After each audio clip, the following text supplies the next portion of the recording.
আজকে আমরা রিলিগিয়ন অথবা ধর্ম রিলেটেড কিছু গুরুত্বপূর্ণ নোমেন শিখব। এর আগে আপনি যদি আইএনসি পড়ে থাকেন এবং আপনার ভার্ব নিয়ে কোনো সমস্যা থাকে, সেক্ষেত্রে আমি আইএনসির সবগুলো ভার্ব একটা প্লেলিস্টে এখানে আপলোড করে দিয়েছি। এর লিঙ্ক ডিসক্রিপশনে পেয়ে যাবেন, পিন কমেন্টে পেয়ে যাবেন এবং এখানে পাবেন। তো চলুন শুরু করা যাক। দি রিলিগিয়ন, দি রিলিগিয়ন মানে হচ্ছে ধর্ম। দেয়া গ্লাউবে, দেয়া গ্লাউবে মানে হচ্ছে বিশ্বাস। দেয়া গোট, দেয়া গোট মানে হচ্ছে গড। দাস গেবেট, দাস গেবেট মানে হচ্ছে প্রার্থনা। দি মসি, দি মসি মানে হচ্ছে মসজিদ।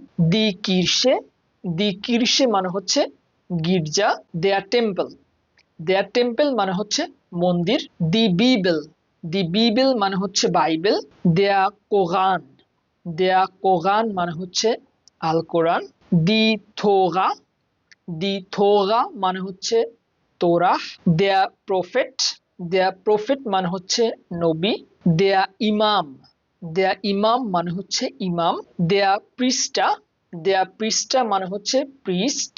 দেয়া ফায়ারটাগ মানে হচ্ছে ধর্মীয় ছুটি। দাস অফা, দাস অফা মানে হচ্ছে কুরবানি অথবা বলিদান। দি গেমাইন্ডে, দি গেমাইন্ডে মানে হচ্ছে সম্প্রদায়। দাস রিচুয়াল, দাস রিচুয়াল মানে হচ্ছে ধর্মীয় আচার। দি জুন্ডে, দি জুন্ডে মানে হচ্ছে পাপ। দি ফেয়াগেবুং, দি ফেয়াগেবুং মানে হচ্ছে ক্ষমা। আপনি যদি সহজ বাংলা ভাষায় জার্মান শিখতে চান, অবশ্যই চ্যানেলটিকে সাবস্ক্রাইব করে রাখবেন। দেখা হবে অন্য ভিডিওতে। বিশ পেটা চুস।